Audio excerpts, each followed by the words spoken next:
나와 함께 하시는 가장 소중한 주님, 우리 찬양드립니다. 나와 함께 하시는 가장 소중한 주님, 영원토록 찬양 받으실 주님. 모든 것이 떠나고 모든 걸 잃었지만 언제나 함께 하신 주, 갈 길 잃어 방황할 때도 고통으로 눈물 흘릴 때도 걱정하지 말아라, 염려하지 말아라, 내가 내 형편을 알고 있느니라. 나밖에는 너를 위로할 자뿐, 나밖에는 해결할 자 없나니. 믿고 기도하라, 믿고 행하여라, 말씀하시는 소중한 주님.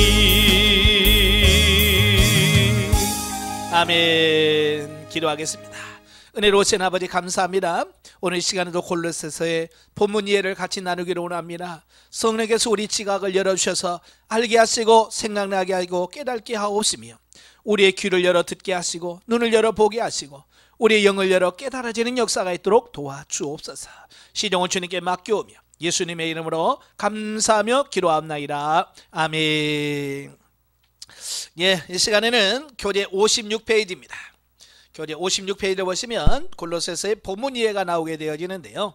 자, 1장을 보면 문안 인사와 골로새 교회에 대한 감사와 기도 및 그리스도의 신분에 대한 소개와 이방인을 위한 바울의 전도 사역에 대한 말씀을 하고 있어요. 자, 1절과 2절이 문안 인사입니다.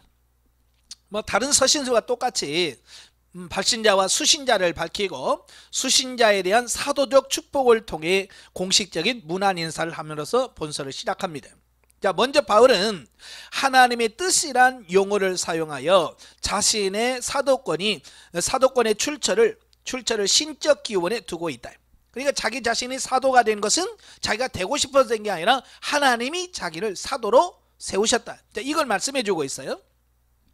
자, 이는 본서를 통하여 앞으로 전개될 기독론과 이단 척결의 요구가 주님의 명령에 의한 것임을 주지시키기 합니다. 예. 그렇죠. 지금 사도 바울이 사도로서 이걸 쓴 거야 라고 하는 말은 무슨 말이에요? 그냥 내 개인적인 의견이 아니야, 이건 하나님이, 주님이 내게 주신 말씀이야 라고 하는 어떤 그런 의미를 갖고 있는 거죠. 한편 본서의 수신지인 골로새 교회는 바울이 직접 설립한 교회도 아니고 직접 방문한 적도 없는 교회입니다. 그렇지만 바울이 로마 감옥에 1차 감금되었을 때 골로새 교회의 설립자이면서 바울의 제자였던 에바브라가 찾아와서 골로새 교회가 이단 사상의 침투로 인하여 어려운 상황에 처해 있음을 보고받고 위기의식을 느껴서 본서를 쓰게 된 것이다 라는 겁니다. 자, 이런 본문에서 보면 우리는 자신이 직접 세우지도 않았고 한 번도 방문한 적이 없는 교회에 대하여까지 이렇게 지극한 관심을 표명한 바울의 사도로서의 열정을 볼 수 있다라고 하는 겁니다. 요즘에는 뭐요? 내게 이익이 없으면 신경 안 쓰죠. 그죠? 그리고 개교회주의로 가다 보니까 옆에 있는 교회가 망하든지 말든지 관심 별로 없어요. 그죠? 바로 이제 이런 부분에 대해서 우리에게 지금 일침을 주고 있는 부분들이에요. 세상에 있는 모든 교회가 하나님의 교회라고 하는 이런 의식을 갖고 사셔야 돼. 그죠? 그래서 지나가면서 교회를 바라보면 그 교회에서 기도해 줄 줄 알고. 그래서 주일 예배, 주일 낮 예배 드릴 때 제가 기도하잖아요. 기도하면서 우리 교회만 위해서 기도 안 하고요, 지금 이 땅에 예배 드리는 모든 교회를 위해서 기도해요. 특별히 강단에서 말씀을 전하는 목회자를 위해서 기도합니다. 아마 여러분 설교가 잘 될 거예요. 왜? 제가 매주 여러분을 위해서 기도하거든요. 이 한국 땅에 예배드리는 모든 교회 목회자들의 입술에 파수꾼을 세워달라고, 생명의 말씀을 주어서 영혼을 살리게 해달라고 매주 예배 시간마다 그걸 기도합니다. 왜? 의도적으로 하는 거야. 왜? 우리 성도들에게 우리 교회만 교회가 아니라 이 땅에는 모든 교회가 하나님의 교회라고 하는 부분들을 그들에게 의도적으로 심어주려고 일부러 그렇게 하는 거예요. 그렇지 않으면 우리 교회만 복 주시고 우리 교회만 뭐 성공하기, 우리 교회만 성장하기, 이거 아니에요. 목회자들이 먼저 이거 열어야 돼. 아시겠죠? 목회자들이 너무 자기 교회 이렇게 꽉 갇혀가지고 성도들 자기 다른 교회도 못 가게 하고 뭐 자꾸 이렇게 하니까 성도들도 폭이 좁아지고 자꾸 그런 거거든요. 이 땅에는 모든 교회는 다 하나님 안에서 같은 교회라는 거. 그래서 저는 꼭 예배될 때 전국에 있는 모든 예배드리는 교회를 위해서 기도하고 세계 복음을 전하기 위해서 나간 선교사님들 꼭 위해서 같이 기도해 줍니다. 왜? 그래야 성도들도 이 땅에는 모든 나라가 하나님의 나라구나. 그래도 그걸 관심을 가질 거 아니에요. 자, 3절부터 12절까지면 바울의 감사와 간구죠. 자, 바울은 바른 기독론을 통한 이단 사상의 경계에 대한 논리를 전개에 앞서서 자신은 다른 서신서들과 마찬가지로 일반적인 편지 양식에 따라 수신자인 골로새 교회의 신앙의 진보에 대하여 감사하고 있습니다. 또 교회의 영적 생장의 성장을 위하여 간구해주고 있다. 왜? 그게 가장 중요한 부분이거든요. 교회를 세웠으면 교회가 어떻게 해야 돼요? 신앙이 진보해야 돼요. 믿음이 자라야 돼요. 그리고 교회가 성숙하고 영적으로 성장하고 성숙을 해야 돼요. 이게 중요한 부분들이거든요. 그래서 제일 먼저 그들이 영적으로 성장하고 있다고 하는 부분에 대해서 감사를 하고 계속 교회는 성장해야 된다라고 하는 부분을 놓고 기도하고 있어요. 자, 바울은 먼저 골로새 교회의 설립자이자 제자였던 에바브라가 전해준 골로새 교인들의 모습, 즉 예수 안에서의 믿음과 성도 사고관에 대한 사랑, 그리고 영생에 대한 소망을 통해 믿음의 진보를 보이며 신앙의 결실을 맺고 있음을 듣고 하나님께 감사하고 있습니다. 이건 어찌보면 골로새 교회 안에서 칭찬할 만한 부분들이에요. 그죠? 사람도 그러죠. 다 뭐 욕만 먹을지만 하는 게 아니잖아요. 그거 뭐 착한지 선한 일이 있잖아요. 칭찬 들을 만한 일이 있잖아요. 그러니까 문제가 있는 이 고린도 교회이지만 그래도 그 안에서 이런 모습들이 있었어요. 그래서 그런 모습들에 대해서 감사하고 칭찬하는 거고요. 또 그 다음에 이제 문제점에 대해서 말씀해요. 또한 에바브라가 전하해준 골로새 교회 내에 이단 사상의 침투로 기독교의 진리가 흔들리고 있음을 듣고 하나님께 기도하고 있습니다.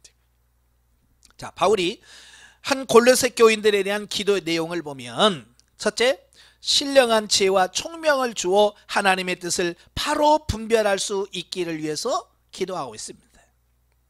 에베소서도 보면 에베소 교회를 위해서 뭐라고 그래요? 지혜와 계시의 정신을 주사 그랬죠. 지혜와 계시의 정신, 성령의 능력을 주셔야 분별할 수 있거든요. 지금 이 골로새 교회도 마찬가지예요. 정말로 영적 분별력이 없으면 이단에 넘어갈 수밖에 없는 거죠. 그래서 그들에게 지혜와 총명을 주라, 하나님의 뜻을 제대로 분별할 수 있기를 위해서 기도해요. 이 신앙 성장에서 제일 중요한 부분인 거예요. 그리고 두 번째로는 영적으로 성장하여 주의 부르심에 합당한 생활을 통해 하나님을 기쁘시게 하며 하나님을 더 잘 알게 되기를 위해서 기도했습니다. 사도 바울도 이 골로새 교회들이 지금 믿음이 진보가 있는 건 사실이지만, 그죠? 믿음의 진보가 있는 건 사실이지만 더 성장해야 된다, 더 잘해야 된다, 거기서 멈추면 안 된다. 제가 여러분들에게 계속 영적인 성장에 대해서 얘기를 하잖아요. 우리 사람도 그렇잖아요. 성장하지 않으면요, 그 생각하는 거나 말하는 거나 이 모든 것이 다 어린아이 같을 수밖에 없는 거예요. 아마 여러분 손자 손녀들 어린 모습 보면서 여러분 평생 그 수준에 산다고 생각하면 얼마나 속 터지겠어요. 그죠? 근데 지금 말 안 들어도 우리는 그래도 아이고 그 10살 되면 좀 낫겠지, 10살 되면 속쓰면 아이고 좀 20살 되면 정신 차리면 낫겠지, 그러잖아요. 성장하면 달라질 거라는 걸 소망을 가면서 계속 기다려주는 거잖아요. 그러니까 영적인 성장이 무엇보다도 중요한 겁니다. 영적인 성장이 없이는 삶의 변화가 없는 거예요. 그래서 여러분도 교회에서 성도들을 영적으로 성장시키려고 노력을 하셔야 돼요. 왜? 영적으로 성장해야 삶에서 변화가 나타나기 때문에. 세 번째로는 성도의 삶 가운데 인내와 오래 참음과 기쁨과 감사 등의 하나님의 능력이 나타나기를 위하여 기도하는 겁니다. 쉽게 말하면 변화된 부분들을 위해서 기도한 거예요. 자, 성도는 말씀 속에서 계속 성장하며 열매 맺는 그리스도인의 삶을 살아야 한다. 즉 골로새 교회가 그러했던 것처럼 우리의 믿음의 진보를 모든 사람에게 나타내 보임으로써 자신뿐만 아니라 우리의 영향권 아래에 있는 모든 이들이 구원받게 해야 한다. 그러니까 나만 구원받고 나만 천국 가면 이게 다가 아니에요. 나도 물론 구원 받아야 돼요. 당연하게. 그죠? 당연하게 나도 구원을 받고 천국에 가야 돼요. 하지만 그것만 땡이 아니라 그 나로 인하여 다른 사람의 영혼도 구원받고 변화될 수 있게끔 만들어야 된다. 이게 굉장히 중요한 겁니다. 근데 남을 전도하고 남을 세우려면 먼저 내가 변화되고 내가 세워줘야 돼. 자, 이게 중요한 거예요. 내가 안 되면 아무리 뭐라고 해도 안 되더라. 저도 영성 훈련하게 된 계기가 그거예요. 열심히 설교 준비해서 강단에서 진짜 땀 뻘뻘 흘리면서 외치고 전도했어요. 선포했습니다. 변화가 없어요. 자, 그때요 진짜 실망이래요. 야, 이걸 가지고 내가 70살까지 내가 목회를 하네. 정말 미치겠더라고. 그때 내가 34살이에요. 34살에 정말로 불같이 열정을 갖고 막 설교하고 할 때인데 변화되지 않아요. 그러니까 아이고 내가 70살이 정년인데 36년을 어떻게 하지 내가? 내가 30년 어떻게 이 인간들을 데리고 목회하나? 막 정말 답답하고 미치겠더라고요. 그래서 만난 게 영성이에요. 근데 영성훈련 만나고 보니까 그들의 문제가 아니라 성장하지 않는 내 모습이었더라고 말이에요. 내가 문제였다라는 거예요. 그래서 그 전까지만 해도 성도를 보면서 저 인간들 언제나 저거 바뀌나 그러면서 맨날 기도했었는데 영성훈련 받아서 그들의 문제가 아니라 내가 문제더라고요. 그래서 제일 먼저 하나님 내가 성장해야 됩니다. 내가 변화되어야 됩니다. 내가 되지 않으면 저들을 어떻게 인도할 수 있겠습니까? 나를 성장시켜 주세요라고 기도를 바꿔버렸어요. 그 전까지만 해도 맨날 성도를 위해서 하나님 저 김지사 바꾸기를 원합니다. 저 이 집사 저 성질머리 저거 바뀌게 해주세요. 맨날 그렇게 기도했거든요. 그런데 영성훈련 받고 나니까 그들의 문제가 아니라 내 문제였단 말이에요. 목회자가 성장하지 않으면 어떻게 성도를 성장할 수 있겠어요? 내가 먼저 성장해야 돼요. 아시겠죠? 내가 먼저 성장하고 내가 먼저 변화되니까 어때요? 그들이 변화되더라고요. 그래서 성도들은 항상 목회자의 수준에 머물러 절대로 담임 목사 수준을 넘어갈 수가 없어요. 이게 중요한 거예요. 그러니까 담임 목사가 수준이 낮으면 성도들 수준이 다 낮을 수밖에 없어요. 담임 목사님의 수준이 영적인 수준이 높으면 성도들 같이 올라가. 그래서 먼저 우리 자신이 바뀌어지는 게 중요한 거예요. 아시겠죠? 예. 13절 23절까지 보면 그리스도의 신분과 사역에 대한 말씀하는데요. 보면은 본문의 첫 단락으로서 그리스도에 대한 바른 견해, 즉 그리스도의 신분, 곧 그리스도가 어떤 분이신지와 그분이 어떤 사역을 하셨는지에 대해서 언급을 하고 있는데, 이는 요한복음의 서문과 히브리서의 1장부터 3장과 더불어 3대 기독론이라고 불린다. 예, 예수님에 대해서 정말로 잘 기록해 놓은 부분들이 이 부분이라고 볼 수 있겠죠. 자, 본문을 좀 더 세분하게 살펴보면 구속주가 되신 그리스도의 신분 13절 14절, 또 만물의 창조주가 되시는 그리스도의 권위 15절에서 17절, 십자가의 죽음과 부활을 통해 교회가 머리가 되신 그리스도의 지위 18절 19절, 그리고 우리의 죄를 대속하셔서 하나님의 자녀가 되게 하심으로 화목주가 되신 그리스도의 역할 20절부터 22절을 아주 논리적이고 순차적으로 밝히고 있습니다. 그리고 그리스도 안에서 참 믿음과 믿음 위에 굳게 서며 인내할 것을 권면함과 동시에 바울 자신이 바로 이 복음을 전파하기 위하여 부름을 받은 복음의 일꾼이다 라고 증거를 하고 있다라고 하는 겁니다. 자, 이걸 통해서 사도 바울이 그들의 영적인 성장과 성숙을 위해서 기도하고 바로 예수님이 어떤 분이냐 이걸 가르쳤죠. 이건 뭘 말하냐면 바른 믿음은 예수 그리스도가 어떤 분이냐라는 것을 바르게 알면서 출발한다. 서로 말씀드렸지만 사실은 예수님을 어떤 분이냐라고 하는 걸 정확하게 이해를 해야 우리가 바른 믿음과 바른 신앙생활을 할 수 있는 거예요. 그러니까 이 예수님에 대하여 바른 이해를 못하니까 어디로 가냐? 기복신앙으로 빠져요. 기복신앙, 번영신앙, 또 예수님을 오해한 이런 잘못된 신앙을 하게 돼요. 예, 예수님에 대한 바른 이해가 없기 때문에. 요즘에 기복신앙이 뭐냐, 하나님은 예수님은 복이나 주는 분으로 생각해서 맨날 복 주시옵소서. 하나님 복만 주시는 분이, 물론 복을 주시지만, 예?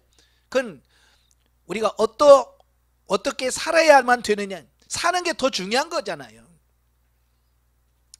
그래서 예수 그리스도에 대한 바른 이해가 무엇보다도 중요하다. 당시 골로새 교회에 내에 침투한 혼합주의적인 이단 사상은 기독교 복음을 변질시켰고요, 그리스도에 대한 초대교회의 신앙을 흔들어 놓았기에 바울은 이를 경계하기 위하여 골로새 교인들에게 본문의 내용과 같은 기독론을 펴는 것이다. 예, 근데 신앙이 참 잘못되니까 이걸 바로 잡으려고 하니까 예수님에 대한 바른 이해가 필요한 거예요. 그래서 기독론에 예수님에 대하여 말씀해 주고 있는 거거든요. 골로새 교회에 침투한 이단의 정체는 율법주의와 같이 유대적 요소를 지닌 것과 천사 숭배, 또 금욕주의, 헬라 철학의 영향을 받은 영지주의적 요소들이 지니고 있다라고 하는 겁니다. 그러니까 어찌 보면 이 골로새 교회는 이단들의 집합체 같아요. 그죠? 그때 초대교회 이단은 다 골로새에 다 모여있는 어떤 이런 모습을 볼 수 있는 거죠. 그리고 그리스도를 완전히 무시하지는 않으나 인성만을 지닌 존재로 격화시킨 반기독교적 요소들을 가진 것으로 규정할 수 있습니다. 그러니까 이게 선택적 신앙이라는 게 참 무서운 거예요. 우리도 마찬가지예요. 우리도 강의를 듣거나 뭘 들으면서 우리가 자꾸 선택을 해. 아, 요건 아멘, 요건 노멘. 이러면서 자꾸 우리가 재단을 해요. 그죠?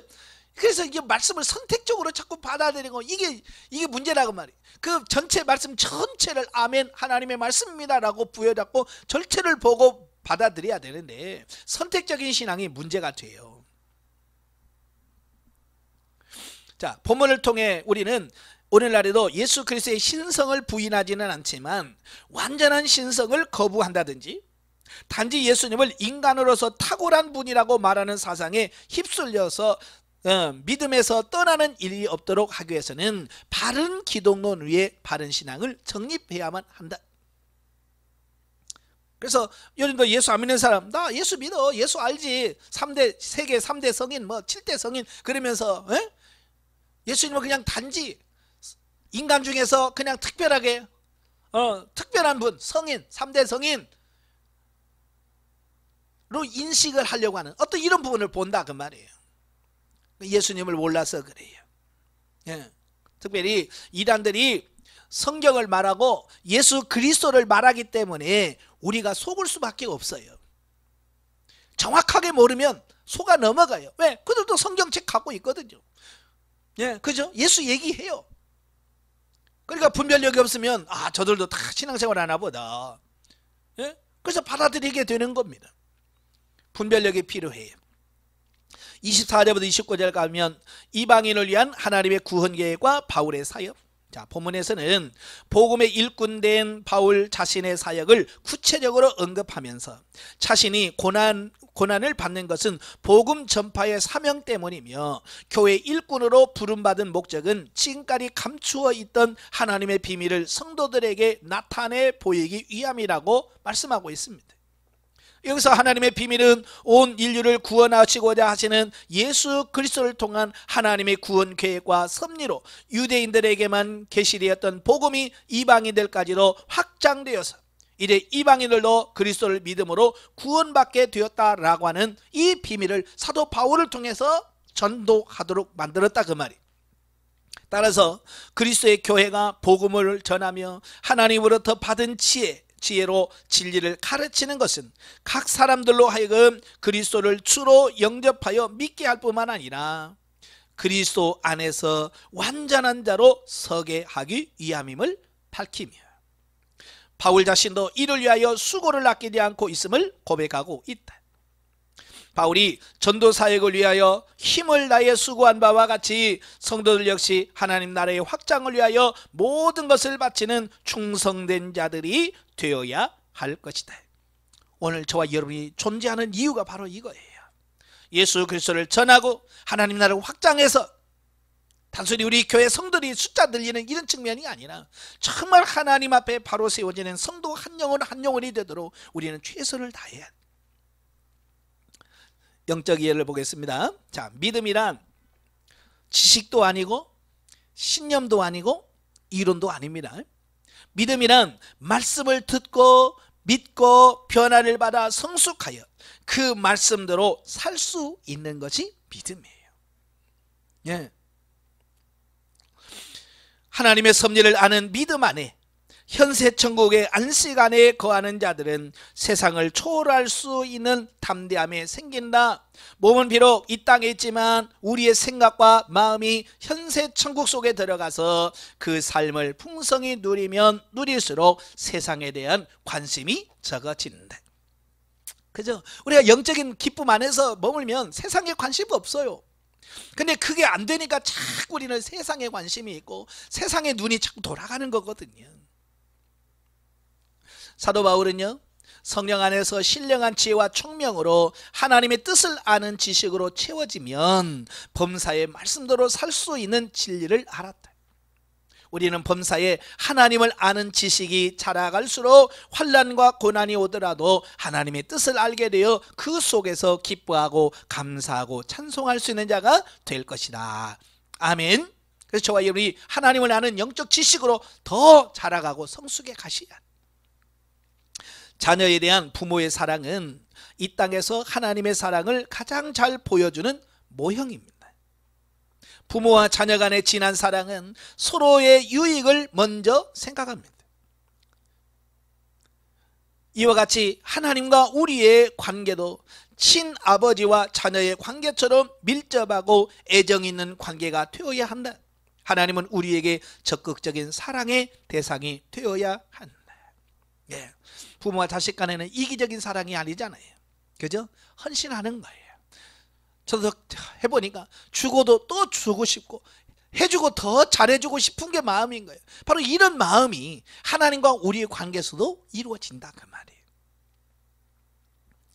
자, 2장으로 갑니다. 2장은 교회를 위한 바울의 염려와 권면 및 여러 이단 사상에 대해서 경계하는 내용이 나오는데요. 1절부터 7절에 교회에 대한 바울의 염려와 권면.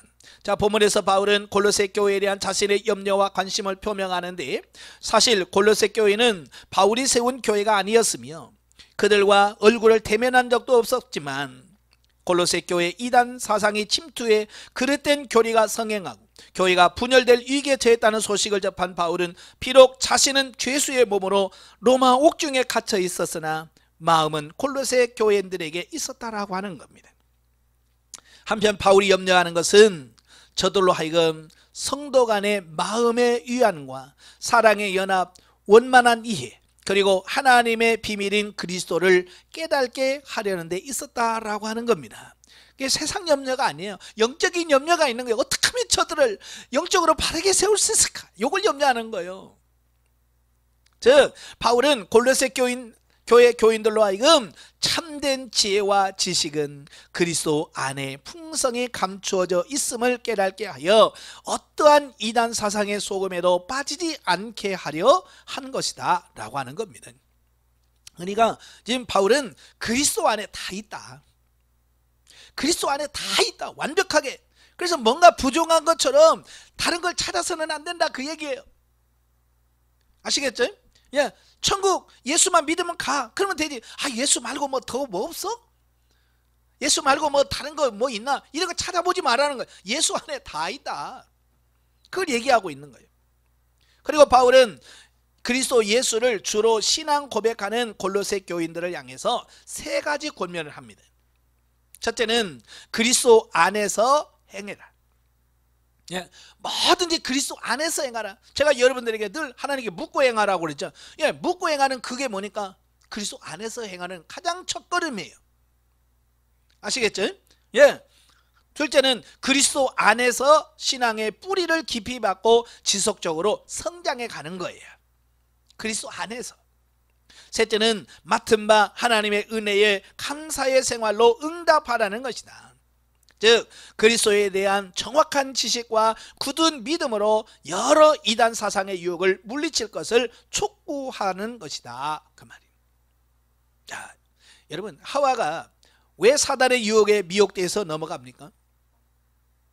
하와가 사단의 유혹에 넘어간 이유는 뭐냐면 말씀에 대해서 바른 이해가 없었다는 거예요. 말씀에 대한 정확한 이해가 없었어요. 하나님은 분명히 아담에게 그랬죠. 이 열매를 먹는 날에는 정령 죽으리라. 반드시 죽으리라.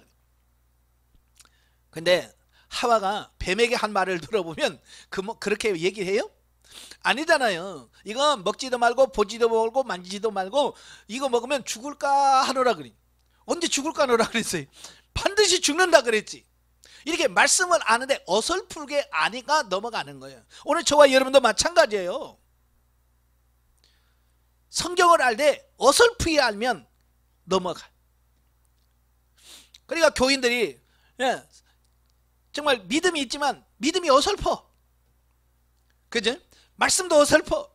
그러니까 넘어가는 거예요. 그러니까 그들에게 바른 진리, 바른 지식을 가르쳐서 말씀 앞에 바로 설 수 있게끔 만들어 줘야 된다.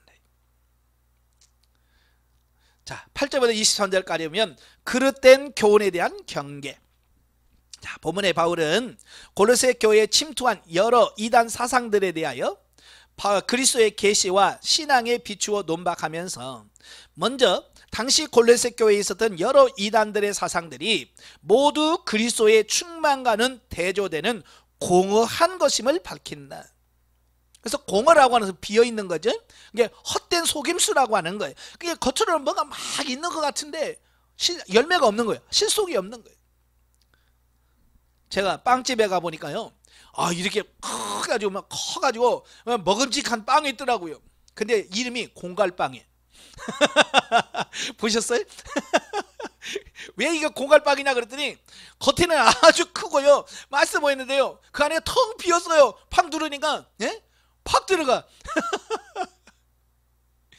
이 이단 사상이 그런 거예요. 겉으로 보면 아주 기가 막혀 먹음직스럽고 막 크고 탐스러워요. 근데 안에 보면 실속이 없는 거예요. 그래서 거기에 속으면 안 된다 그 말이. 즉 하나님의 충만은 성육신하신 예수 그리스도께 계시되었고 그것을 다시 예수 그리스도 안에 있는 성도들에게 채워주셨으므로 그리스도와 연합함으로써 성도들은 그리스도 안에서 충만케 된다라고 하는 것입니다. 오늘날도요, 이 신앙생활하면서 문제가 뭐냐면 많은 사람들이 신앙생활하면서 만족을 모른다는 거예요. 한결같이 뭐라고 말씀하냐면 공허하다는 거예요. 마음이 공허하고 뭔가 비어있다는 느낌을 받는다는 거예요. 여러분 이게 뭔지 이해가세요? 이건 경험해 본 사람만이 알 수 있는 거예요. 저도 신학교 3학년, 4학년, 신대원 1학년, 2학년 때 바로 이걸 경험했어요. 기도를 해도요 이 마음이 이렇게 봉 뚫린 것 같은 느낌을 받아요. 그때는 제가 북한 선교원에서 제가 연합회장을 하고 그래서 매주 화요일만 되면 밤 11시 반부터 시작해서 새벽 4시 반까지 철야기도 했어요. 용산에서 철야기도 했어요. 여러분 밤새 철야기도 하면 뭔가 채워서 와야 될 거 아니에요. 그죠? 특별히 제가 그때 찬양 인도하고 기도 인도했을 때거든요. 찬양 인도 30분 하고요. 또 기도 인도하면요. 기도 인도를 12시부터 1시까지 설교하고 1시부터 4시 반까지 3시간을 기도합니다. 거기서 계속 기도 제목 주고 찬양 인도하고 또 기도 제목 주고 기도시키고 이제 이런 걸 했단 말이에요. 그러면 새벽이 되면요 그 모인 많은 사람들이 막 은혜 받았다고 해요. 새벽이 되면 전도사님 너무 은혜 받았으면 이랬단 말이에요. 근데요 그 끝나고 돌아가잖아요. 기숙사로 돌아가는데 요만큼이 뻥 뚫린 거예요. 가슴이 뻥 뚫려. 막 다른 사람은 전도사님 은혜 받았어요. 막 진짜 기도 능력 있어요. 막 그러는데 진짜 나는 그걸 인도하고 가는 나는 가슴이 뻥 뚫려. 그래서 차를 타고 가면 뭐가 여기다 바로 가슴이 구멍이 뚫려 있고 여기다 에어컨 틀어놓은 것 같아. 시원한 바람이 숭숭숭숭숭 들어가는 거야. 너무 공허한 거예요.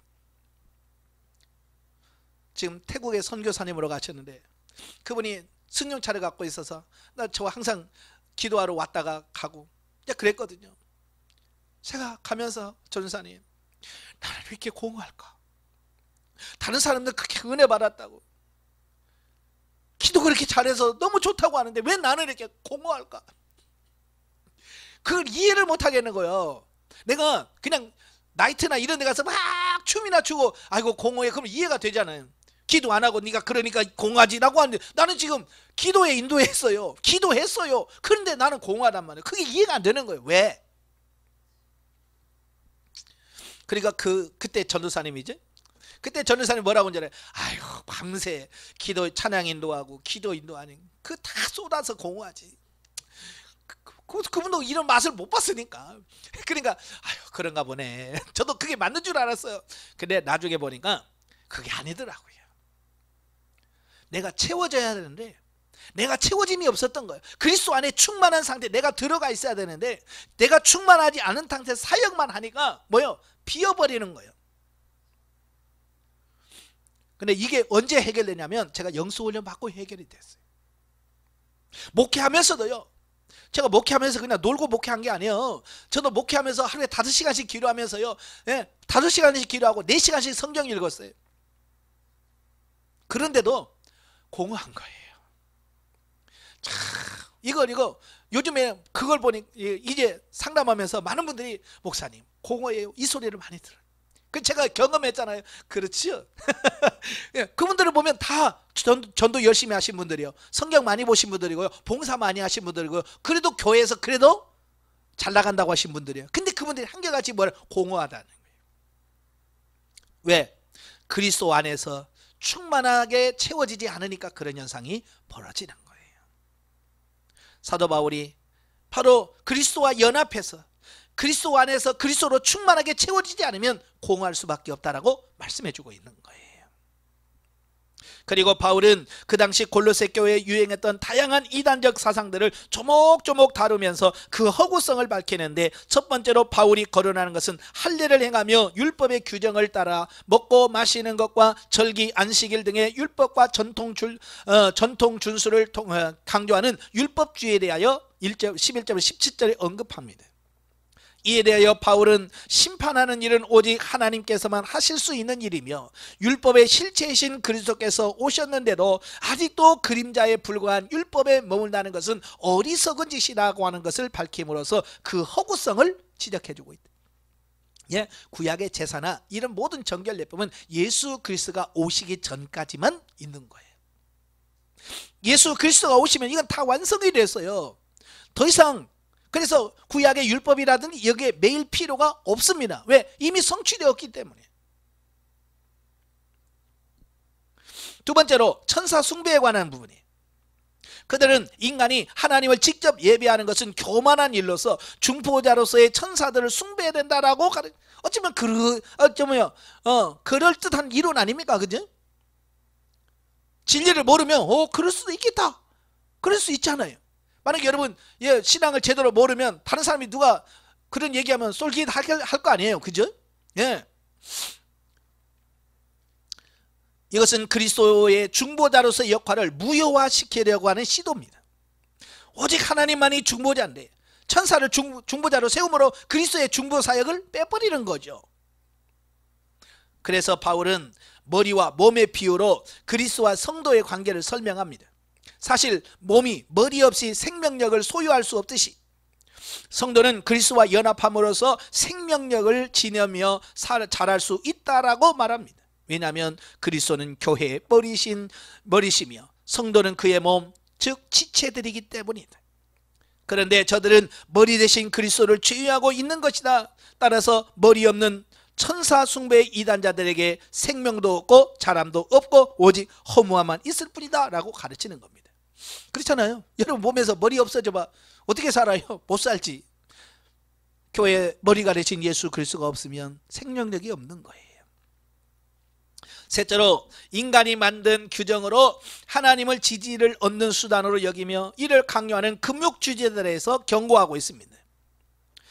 이 금욕주의는요, 자신을 하나님께 맞추려고 하는 것이 아니라 어찌 보면 금욕주의는 뭐냐, 하나님을 자기에게다 맞추려고 시도하는 것과 같은 거예요. 네. 다시 말하면 내가 움직이지 않고 하나님을 움직이려고 하는 거예요. 그게 시도예요.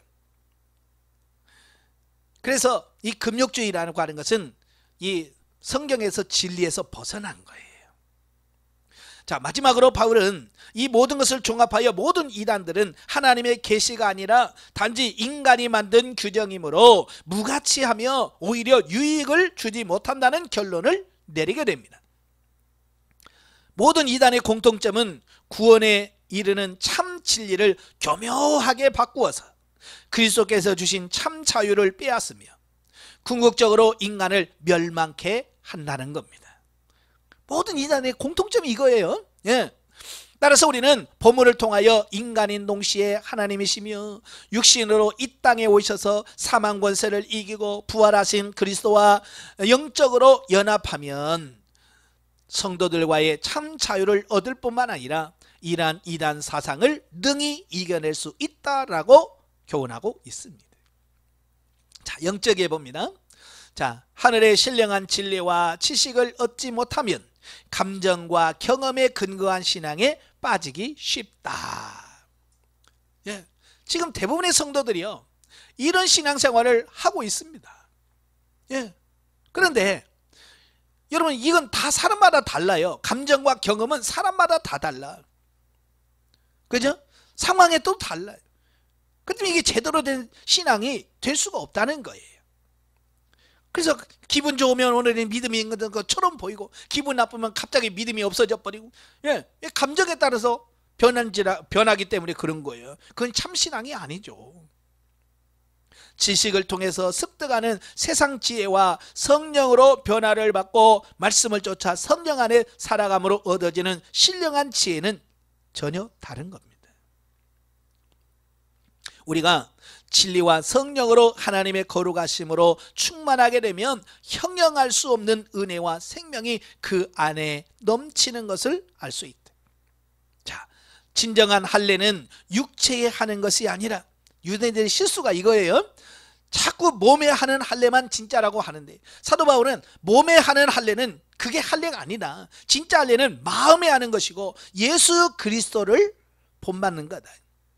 자, 이걸 말씀해 주고 있어요. 예, 그래서 진정한 할례는 육체에 하는 것이 아니라 그리스도 예수 안에서 진리의 말씀을 쫓아 순종하고 복종함으로 육체의 자아에서 기인하는 잘못된 생각과 마음을 벗어버리는 거다. 그래서 그가 그리스도의 할례에 대해서 말해요. 우리 할례는 그리스도의 할례인데, 그리스도 할례가 뭐냐? 육적 몸을 벗는 것이다. 육적으로 살았던 모든 것을 벗어버리고 예수 그리스도를 통하여 사는 삶이 할례다. 자, 이걸 얘기하고 있는 거예요. 그래서 성령으로 말미암아 예수님께 접붙임으로 그와 함께 우리의 옛사람은 죽고 하나님의 말씀을 따라서 살아감으로 부활의 새 생명으로 변화되는 삶을 살 수 있다. 18절 19절에 보면 잘못된 천사 숭배에 빠짐으로 진리를 따르지 않고 자기 자신들의 주관적인 체험을 추구함으로 잘못된 신앙에 빠지지 말 것을 말씀해 주고 있습니다. 예. 자칫 잘못하면, 예, 우리가 천주교처럼 자꾸 이 마리아나 천사 이런 것 쪽으로 자꾸, 예, 방향을 바꾸는데 절대 그건 아니에요. 예, 성경의 진리가 아닙니다. 예수님이 우리의 머리 되시고 우리는 그분을 의지하고 예수님의 교훈을 믿고 따라가는 것이 진리적인 삶이다. 체험은 진리에 더 가까이 가게 하도록 주신 것인데, 은사와 능력을 충만히 받고 자기를 드러내고 주님을 도외시하는 잘못된 신비주의는 변질된 신앙이다. 그러니까 체험은 우리를 영적으로 성장하게 하는 것이지 그게 목적이 될 수는 없다, 그 말이에요. 주의 말씀을 쫓아 순종하는 것과 율법적으로 순종하는 것은 다르다. 육체와 마음을 쫓아 사는 삶은 하늘의 유업을 받을 수 없고 하나님의 진노를 자처하는 결과를 가져올 수 있습니다. 왜 그럴까요? 예? 로마서 8장 12절에 뭐라고 그랬어요? 너희가 육신에 져서 육신대로 살면 반드시 죽으려니와. 예. 에베소 2장 3절에 너희 마음과 몸이 원하는 대로 살면 본질상 하나님의 진노가 된다. 진노의 자녀가 된다고 말씀하고 있거든요.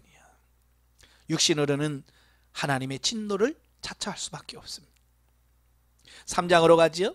새 사람인 성도의 삶 원칙과 일상생활과 가정생활에 대한 권면. 1절에서 4절 그리스도인의 삶의 원칙. 자, 본문에서 바울은 그리스도인의 실천적 삶의 근본 원칙을 제시하고 있는데요. 이것을 한마디로 요약하면 위의 것을 찾으라. 위의 것을 찾으라. 여기서 위의 것이라고 하는 것은 아래 것, 땅의 것에 대한 반대 개념이에요. 즉 하나님의 나라, 하늘나라, 영적이고 신령한 것들을 추구하며 살아라, 그 얘기거든요. 옛날이나 지금이나요, 신앙생활하면서 자꾸 하늘의 것을 바라보지 않고 땅의 것만 바라보는 사람들이 많아요. 그 땅을 바라보는 사람들이 나온 신앙이 기복신앙이에요. 이 땅에서 어떻게 잘 먹고 잘 사나, 네? 이런 것만 추구하고 되는 거예요. 사실 성도가 위의 것, 즉 하늘의 소망을 두어야 한다는 것은 이미 그리스도와 신비적인 연합을 한 성도는 옛사람을 모든 성도의 대표이신 그리스도께서 십자가에 못 박혀 죽으실 때 함께 못 박혀 죽었고, 또 그리스도의 부활과 함께 새 사람을 입었을 뿐만 아니라 그리스도가 영광 중에 재림하실 때 함께 영광스러운 자리에 서게 될 것이기 때문이다. 이러한 본문을 통해서 비록 성도는 이 세상에서 살고 있지만 본질적인 본향은 천국에 둔 천국 시민으로서 하나님 나라에 합당한 성결한 삶을 살아야 함을 교훈받을 수 있다라고 하는 겁니다. 그래서 지금 저와 여러분은 어디다 초점을 맞출 것인가? 이 땅인가? 하나님의 나라인가? 이 초점을 바꾸셔야 돼요. 땅이라 관심을 가졌다면 이제는 땅의 것 내려놓고 하늘나라 위의 것에다가 소망을 두는 삶이 되셔야 돼요. 왜 그럴까요? 땅은 주님 재림하실 때 다 망해요. 세상 불탈 때 다 타버릴 겁니다. 우린 영적인 것만 주님과 더불어서 하늘의 상급으로 되어진다는 걸 꼭 기억하시길 바래요. 5절부터 11절까지면 새 사람인 성도가 버려야 할 것. 자, 본문에서 바울은 그리스도와 연합하여 새 사람이 된 성도가 생활 속에서 벗어버려야 될 것을 나열하고 있습니다. 이러한 죄와 완전한 단절된 생활을 하여야 함을 권고하고 있습니다. 자, 본문을 통해서 바울이 나열하고 있는 성도들이 버려야 할 땅의 것이 뭐냐? 첫째는 옛사람의 성품에서 나오는 음란과 부정과 사욕과 악한 정력과 탐심, 곧 우상숭배니라 그랬습니다. 그래서 우리 겉사람, 육신의 성품에 포함된 이런 부분들을 벗어버려야 돼요. 뿐만 아니라 둘째는 옛사람의 행위로서 분, 악의, 회방, 시끄러운 말, 곧 거짓말, 이런 것도 벗어버려야 돼요. 이것은 하나같이 하나님의 진노가 임하게 하는 것들로 그리스도와 함께 죽어 새 사람이 된 성도는 마땅히 그리스도 안에서 새롭고 창조된 새 형상을 따라 살기 위해서는 이걸 버려야 할 것들이다 라고 하는 겁니다. 그러니까 여러분의 삶 속에서 벗어버려야 될 것은 어떻게 해야 돼요? 과감하게 벗어버려야 돼요. 아시겠죠? 예, 옛생활, 습관, 미련 두지 말고 다 벗어버려야 돼요. 근데 우리는 왜 그렇게 거기다가 이렇게 미련을 두는지 못 버려. 이러한 본문은 옛사람 곧 죄의 지배를 받던 사람들과 새사람 곧 그리스도 안에서 죄와 분리된 사람을 대조시켜서 삶의 구체적인 변화를 촉구한다는 면에서 동일한 옥중서신으로 유사한 주제를 다룬 에베소서 5장 1절부터 2절 21절과 아주 비슷한 점이 많다. 자, 12절부터 17절까지 보면 새 사람인 성도가 갖추어야 될 덕목, 앞에서는 버려야 될 것이라면 이제는 갖춰야 될 것들이에요. 보면은 그리스도와 연합된 성도들의 이상, 곧 새 사람이 되는 것이 무엇인가를 구체적으로 설명해 주는 말씀입니다. 즉 새 사람은 하나님의 성품을 받아서 그리스도의 바른 덕목을 갖추어야 한다. 그냥 교회만 왔다 갔다 하면 안 되고 예수 그리스도를 닮아서 예수님이 갖춘 그 덕목들을 갖추는 사람이 되어야 된다, 그 얘기예요. 그래서 바울이 권면하고 있는 새 사람이 된 성도가 갖춰야 될 덕목이 뭐냐? 긍휼, 자비, 겸손, 온유, 오래 참음과 더불어 사랑으로서 먼저 성도 자신이 하나님의 사랑을 소유하고 이어서 성도 상호 간의 사랑으로 조화되어야 한다라는 말씀입니다. 쉽게 말하면 이런 거예요. 새 사람이 된 성도들은 수직적인 관계, 하나님의 관계, 하나님과 나와의 관계가 잘 돼야 되고 수평적인 관계로서 대인관계가 잘 되어야 된다. 자, 이걸 말씀해 주고 있습니다. 근데 가끔 보면 아이가 사람이 뭐가 중요해? 하나님이 중요하지. 나는 하나님 앞에 살 거야. 그래서 하나님과의 관계만 신경 써요. 믿음이 좋은 것 같은데 이건 믿음이 안 좋은 거예요. 아시겠죠? 진정한 믿음은 수직적인 관계와 수평적인 관계가 조화를 이루는 거예요. 여기서 그래서 말씀해 주고 있는 거거든요. 사실 죄와 허물로 죽었던 우리가 하나님의 택하심으로 사망에서 생명으로 전이된 것은 우리의 행위나 공로에 있어서가 아니라 온전히 하나님의 값없이 주신 은혜의 선물과 사랑하심 때문이다. 따라서 이러한 사랑을 입은 성도가 똑같은 하나님의 사랑으로 성도가 된 이웃과 초화 있는 삶을 살아야 하는 것이 당연한 것이다. 즉 하나님으로부터 사랑을 받았으니 우리도 그렇게 받은 대로 사랑을 실천하면서 사는 사람이 되어야 된다라는 말씀이에요. 세상에서도 그래요. 사랑을 받아본 사람이 사랑을 해요. 사랑받아보지 못한 사람은요, 사랑 못합니다. 참 이게 참 문제예요. 그래서 저와 여러분이 하나님과 관계 속에서 충분한 하나님의 사랑을 받아야 돼요. 아멘. 예. 그래야 그 사랑으로 다른 사람을 사랑할 수 있어요. 자, 그런데 실상에 있어서 성도 간에 조화 있는 삶을 산다고 하는 것은 매우 어려운데 이는 그리스도의 평강을 소유할 때만이 가능하게 된다. 즉 평화의 왕이신 그리스도가 주시는 평강이야말로 성도 간의 피차, 그리스도 안에서 참 평화를 누리게 하고 이를 근원적으로 가능하게 하신 하나님께 대하여 찬양하며 감사가 넘치는 삶을 살게 한다. 아멘. 예, 우리가 성장하지 않으면 이 평화를 모르거든요. 근데 성장해서 가면 이 평강이 뭔지를 느끼게 돼. 맛을 봐. 그래서 정말로 환경을 초월한 그런 신앙과 믿음을 살게 되는 이런 분들을 보게 되는 거예요. 자, 18절부터 4장 1절까지 보면 새 사람 된 성도의 가정생활에 대해서 이제 바울은 본문에서 실제 생활 가운데 특히 이 가정생활에서 어떻게 구체적으로 실천해야 되는가, 자, 이걸 말씀해 주고 있어요. 그럼 그리스도인은 세속사회에서의 인간적인 인내와 자기 노력으로 규범들을 지켜나가는 것이 아니라 그리스도께로부터 힘을 얻어 살아가야 된다. 그러니까 내 힘으로 하는 게 아니라 주님께서 공급하시는 힘으로 하는 거예요. 자, 그리고 이것을 구체적으로 부부 관계의 경우 주 안에서 서로 사랑하며 존경해야 된다. 예, 부부 안에서 서로 존중하면서 사랑해야 된다. 자, 그 다음에 부모와 자녀의 관계, 부모와 자녀 관계는 주 안에서 순종하고 사랑하는 관계를 유지해야 된다. 그리고 주정관계, 예, 요즘은 노사관계라고 하죠.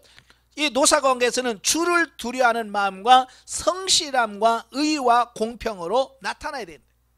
그러니까 우리가 예수 믿는 사람은요, 부부관계에서 나타나야 되고 부모와 자녀와의 관계에서 그게 나타나야 되고 직장생활 가운데서 그게 나타나야 된다는 겁니다. 변화된 삶이 삶의 전 영역에서 이게 나타나야 된다라고 하는 사실이에요. 그러니까 직장생활 같이 몇 년을 해도 교회 다니고 그랬어? 여기는 왜? 그 변화된 삶이 안 나타나는 거예요. 그러니까 교회 다녀 말 안 하면 진짜 저 사람이 교회 다니는지 안 해요 모른단 말이에요. 그만큼 변화된 삶이 직장에서 안 나타나는 거예요. 그러니까 예수님께서 너는 세상의 소금이요 빛이라고 그랬는데 전혀 빛된 삶을 살지 못하니까 알지 못하는 거죠. 변화되시길 바래요. 자, 바울은 이러한 삶을 권면하는 것은 남자나 어른이나 주인의 우월성을 입증하여 그들의 이상을 강화시켜주는 것이 아니다. 즉 이는 당시 현실적 상황을 염두에 두고 조화 있는 삶을 통하여 구원의 복음을 믿는 신앙생활이 위축됨이 없게 하라는 사도 바울의 충정이 담겨져 있는 것으로 이해해야 한다. 자, 이게 무슨 말이냐면요, 가끔 보면 인권 단체나 어떤 이런 사람들은 이 사도 바울의 이 가르침 있잖아요, 이것을 정면으로 반대하는 사람들이 많아요. 제가 TV에서 보니까 그 여성 인권을 주장하는 어떤 분이 나와서 사도 바울은 여성에 대하여 편견을 가지고 있다, 예? 잘못된 가치관을 가지고 있다 막 그러면서, 예? 그 사도 바울이 한 얘기들 막 주고 어떻게 교회에서 여성들을 잠잠하라고 하느냐라고 말하면서 막 까는 거예요. 자, 그걸 바라보면서 참 저 사람은 말은 잘하는데 이 성경에 대해서 잘 모른다.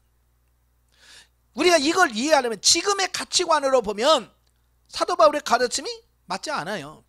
그 사실이에요. 왜냐하면 시대가 많이 바뀐 거예요. 그죠? 시대가 많이 바뀐 거예요. 그러니까 이 시대가 바뀌었는데 이걸 그대로 적용한다? 이거 안 돼요. 그 시대를 이해해야 되는 거예요. 그러니까 지금 보면 사도 바울은 굉장히 여성에 대해서 편협적인 어떤 이런 가치관을 가지고 있다고 보지만 당시에는요 매우 혁명적인 거예요. 그때 당시 여성은 사람 숫자도 안 깼다니까요. 사람 숫자 할 때 여성은 숫자도 안 셌어요. 여러분 우리나라에서 여성에게 투표권 준 지가 언제예요? 얼마 안 됐어요. 몇십 년 밖에 안 됐어요. 근데 여기는 2000년 전이에요. 지금 몇십 년 전도 안 됐는데 2000년 전에 더 그랬겠죠. 그러니까 이런 부분들을 우리가 잘 보셔야 돼요. 이 시대 차이를 이해를 못하면 그렇게 편협적으로 바울에 대해서 그렇게 편견을 가질 수 있지요. 자 보세요. 당시 히브리인들의 사회에서 상대적으로 낮은 위치에 있었던 여인들과 부모의 소유물의 일부로 취급됐던 자녀, 그리고 주인의 행포로 비참한 생활을 하던 노예들이 그리스도의 복음을 듣고 얻은 영적 자유를 오해하여 가정의 질서를 파괴하며 논란을 야기시키는 경우가 있었다는 겁니다. 그죠? 이제 예수 믿다 보니까 남자 뭐 차이가 어디 있어? 똑같은데. 자 그러면서 남편에 대해서 또 주인 노예들이 아이고 하나님 다 똑같은 피조물인데 왜 우리만 노예야? 막 이런 생각들을 가지면서 교회에서 분란을 일으킬 수 있는 이런 부분이 생겼다고 말이에요.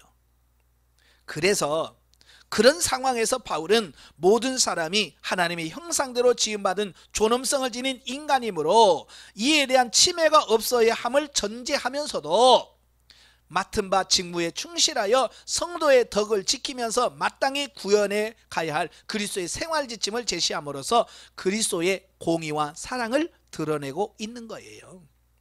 예. 이걸 잘 우리가 사도 바울의 그 이런 속마음을 우리가 잘 이해를 하셔야 돼요. 어떤 사람은 바울은 왜 노예 제도에 대해서 왜 노예 해방을 위해서 노력 안 했냐 그렇게 막 주장을 하면서 잘못됐다 이렇게 주장을 하거든요. 사도 바울도 그 당시에 이것들이 잘 됐다는 말이 아니야. 좋은 것은 아니라고. 그럼에도 불구하고 그때 당시에 상황 현실이 그렇다는 거예요. 그러니까 그 현실 안에서 어떻게 하면 예수 믿는 사람으로서의 삶을 살아갈 거냐. 그래서 바울은 그걸 얘기하고 있는 거예요. 영적에 봅니다. 인생의 환난과 고통은 육신의 정욕과 음란과 부정과 탐심에서 기인한다. 이 땅의 세속적인 일에 마음을 쏟고 옛 생활에 벗어버리지 못하므로 육신의 욕망을 따라 살면서도 감지하지 못하고 욕망과 죄의 노예가 되어 하나님의 진노를 받게 된다. 우리는 옛 생활 습관을 벗어버려야 된다. 이건 굉장히 중요합니다. 옛 것을 구하고 땅의 것을 구하지 말라고 하는 것은 하나님의 명령이다.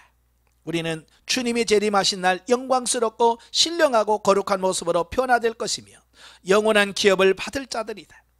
그러나 영적으로 무지한 인생은 현실에 직면한 문제에 집착하여 신령한 은혜를 구하고 바라보지 못하고 현실의 어려움에서 벗어나고자 땅의 것을 구하고 있다.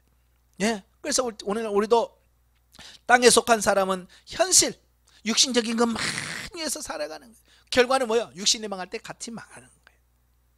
그러나 위의 것, 하늘의 것을 바라보면 주님이 재림하시고 모든 것을 살릴 때 생명이 되어진다는 걸 기억하십시오.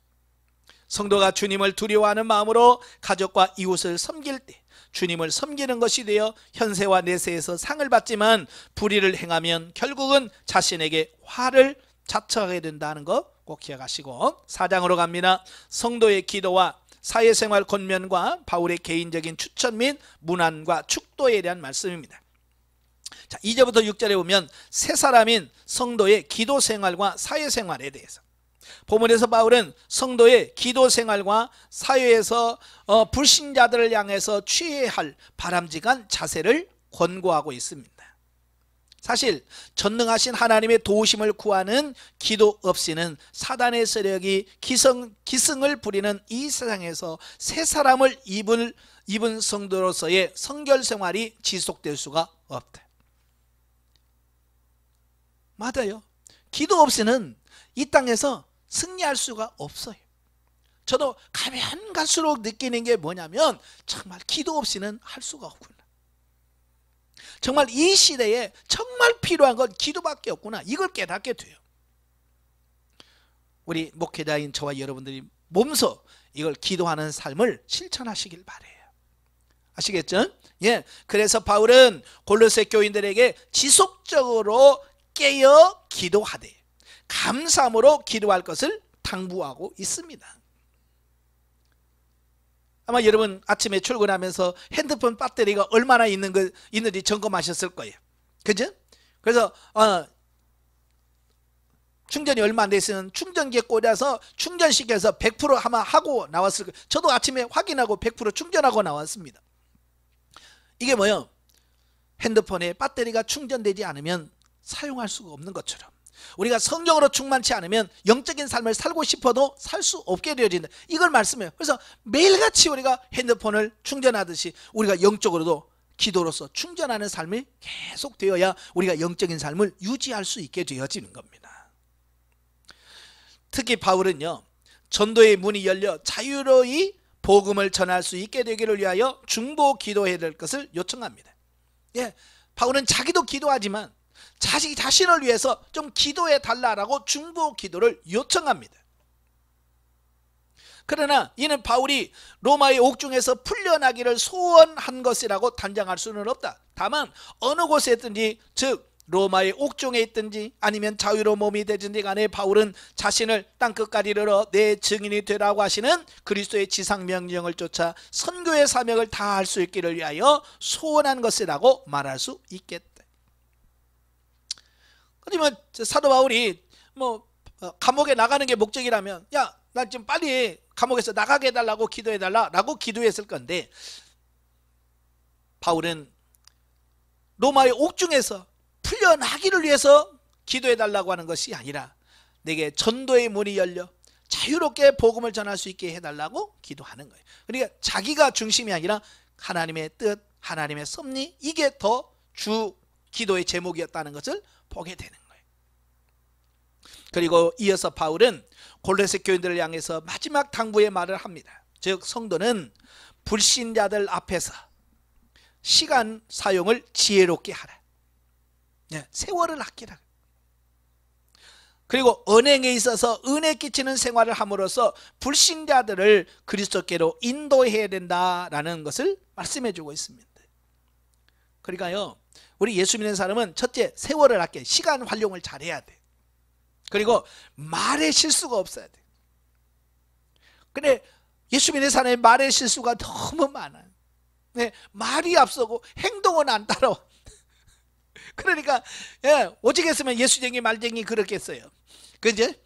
말만 잘하지 삶이 안 따라오니까 그런 말 하는 거 아니겠어요? 그죠? 그래서 말에 실수가 없어야 돼. 언행에 대해서. 사실 새 사람을 입은 성도들은 단순히 자신만 변화하여 거룩하게 사는 것으로 만족해서는 안 되고 적극적으로 변화된 자신의 삶의 모습을 통해 남을 변화시킬 수 있어야 하는 것이다. 아멘. 그래서 정말 내가 변화가 되어야 진짜로 다른 사람도 변화시킬 수가 있습니다. 아시겠죠? 내가 먼저 변화돼야 돼. 자, 7절에서 18절 끝맺는 말 본문에서는 본론적인 모든 논증을 마친 후 본서를 끝맺으면서 본서신을 골로새 교회에 전달한 두기고와 오네시모에 대하여 소개하고 있고, 이어 개인적으로 문안을 보내는 동역자들의 명단을 열거하며 라오디게아 교회와 아키포에 대한 분부를 한 후 마지막으로 골로새 교회를 향한 축도를 통해서 본서신을 마무리하고 있습니다. 특히 본서신의 전달자인 두기고는 아시아 사람으로서 바울이 제3차 전도 여행을 마치고 예루살렘에 올라갈 때 함께 했던 사람이에요. 또 옥중서신과 목회서신을 기록할 당시에도 바울과 함께 사역을 하고 있었습니다. 자, 이를 통해서 두기고가 바울의 옥중 생활에 대하여 잘 알고 있었을 것으로 추측해 볼 수 있고요. 왜? 계속 같이 있었으니까. 이는 바울이 두기고를 골로새 교회로 보내는 이유가 되기도 한다. 왜? 바울과 늘 같이 있었기 때문에 바울의 현실, 상황을 너무나도 잘 알고 있고, 바울의 의중, 그죠? 바울이 어떤 삶을 살기로 하는가, 바울은 뭘 말하려고 하는가, 이 의중을 가장 잘 아는 사람이겠죠. 그래서 두기고를 그 골로새 교회에 파송한다는 거예요. 즉 바울은 자신의 옥중 생활에 대하여 걱정하고 근심하고 있는 형제들에게 자신을 수종들었던 자를 통하여 자신의 현재 사정을 전함으로 그들을 위로하고자 한 것이다. 이란 바울의 배려를 통해 스스로 고난 가운데 있으나 이를 상관치 않고 그리스도의 피값으로 산 교회에 대한 관심만을 가지는 바울의 열정을 볼 수 있다라는 겁니다. 그러니까 전에 에베소 빌립보서에서 말씀드렸죠. 빌립보서도 써서 그 에바브로디도 또 디모데를 같이 보내잖아요. 지금 옥중에 있어요. 자기를 섬기는 사람들이 가장 필요할 때예요. 근데도 불구하고 그 빌립보 교회를 위해서 에바브로디도를 보냅니다. 되돌려 보내죠. 또 디모데까지 같이 딸려 보냅니다. 또 오늘 본문에 보면 바로 두기고, 이 감옥에 있을 때 그를 잘 섬겼던 그 두기고를 골로새 교회로 파송을 합니다. 자, 이거 보면 자기 욕심으로 보면, 야, 아유, 걔들이 가면 나는 힘든데, 그렇잖아요. 지금 바울은 옥중에 자택연금이란 말이에요. 밖에 나갈 수가 없어요. 자유롭게. 그래서 누군가가 밖에서 다 심부름을 해줘야 돼. 뭘 사러 가려도 누가 대신 갔다 와야 되고, 다 수종드는 사람이 있어야만 되는 거예요. 불편하단 말이에요. 그죠? 그럼에도 불구하고 그 불편을 자기가 다 감수하고 하나님의 나라와 이걸 위해서 그들을 파송하는 겁니다. 이건 뭐예요? 개인의 욕심이나 어떤 개인의 평안과 자기 자신을 위한 삶이 없이 타인과 교회를 위하여 희생하는 바울의 마음을 이해하는, 이걸 볼 수 있는 거죠. 우리도 좀 이런 마음을 가지시고 목회를 하셔야 돼. 아시겠죠? 나만 생각하면 안 돼. 교회 전체를 생각하면서 사역하고 목회를 해야 돼. 한편 아리스다고와 마가 등 개인적으로 문안을 보내는 자신의 동역자들을 한 명씩 일일이 소개하는 바울의 시도는 비록 지역적으로는 멀리 떨어져 있으나 그리스도 안에서 하나의 유기체인 교회가 상호 협력해야만 협력해야 되고 친교를 나눠야 함을 보여준다. 그러니까 사도 바울은 교회의 유기체적인 협력의 중요성을 이야기하고 있는 거예요. 그러니까 지금 바울은 로마라고는 멀리 떨어져 있어요. 그러면서도 어때요? 지금 그 지체에 있는 사람들에게 다 문안하며 안부를 전하면서, 이건 뭐예요? 비록 몸은 떨어져 있지만 우리는 다 그리스도 안에서 하나야. 이걸 그들에게 지금 교훈하고 있는 거죠. 또한 이는 각 지체된 성도들이 협력하여 하나님 나라의 확장을 도모할 때 비로소 교회의 머리신 그리스도를 기쁘시게 한다는 것을 교훈받을 수 있다라고 하는 겁니다. 자, 우리 몸을 보면 참 신기하잖아요. 눈이나 이런 게 싸워요, 안 싸워요? 각자 안 싸우잖아요. 그죠? 온 몸이 다 자유롭게 해서 몸이 원하는, 머리가 원하는 삶을 살아가. 참 협력하는 거예요. 자, 이 오른손 보세요. 이게 참말로 밥 떠주죠. 뭐 머리 가려면 긁어주죠. 옷 냄새 다 주. 이게 손이 불평하면 안 해요? 나만 해? 안 해요. 발은 우리를 걸어갈 때 다 움직이잖아요. 그런데 바울은 왜 나만 힘들게 일해? 안 해요. 이거 뭡니까? 우리는 하나 되었어. 하나 되었기 때문에 그래요. 우리도 교회 안에서 이렇게 하나가 되어지면 불평 불만이 없어지고요.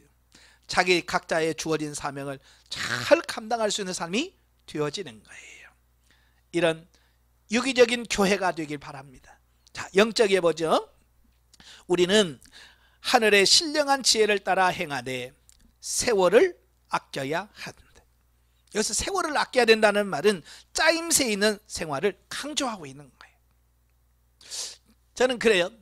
그래 목회자처럼 정말 일이 많은 사람도 일이 많이 있을 수도 있고 일이 없을 수도 있다. 그죠? 일을 안 만들면 진짜 목회자처럼 편한 사람이 없어요. 그죠? 새벽기도 에이 그냥 가지마.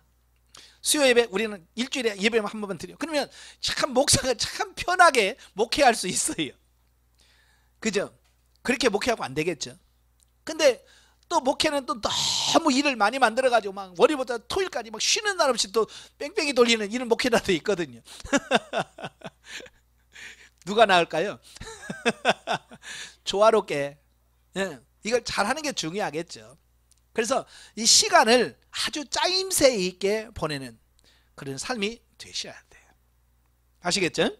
그 다음에 진리를 따라 살 수 있는 기회, 타인을 섬길 수 있는 기회를 주실 때 저버리지 말아야 된다.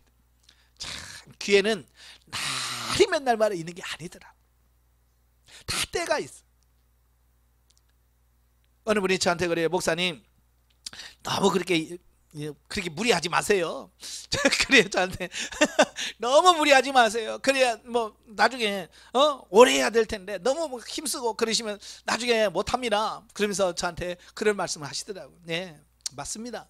그러나 때가 날이면 날마다 있는 게 아니고 저도 젊음이라는 게 항상 있는 게 아니잖아요. 그렇잖아요. 네. 저도 이 젊은 이거 영원토록 있는 게 아니라 이것도 지나가 보면 끝이야.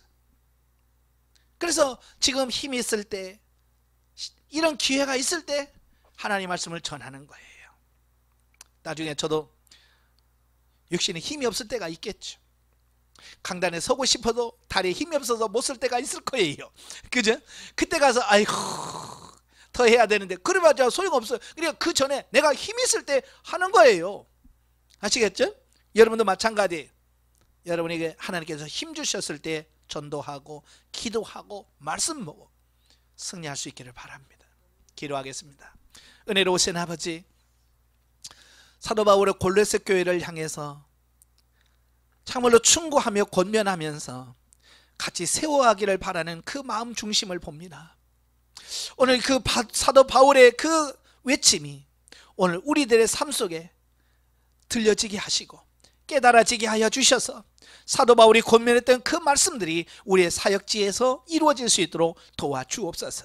세상에 완벽한 교회 없이 모든 교회가 힘들고 어렵습니다. 주님께서 힘주시고 능력 주셔서 그 모든 교회를 바르게 지도하고 인도해 갈 수 있는 우리 목회자가 다 될 수 있도록 도와주시옵소서. 예수님의 이름으로 감사하며 기도합나이다. 아멘. 하나님께 영광드립니다.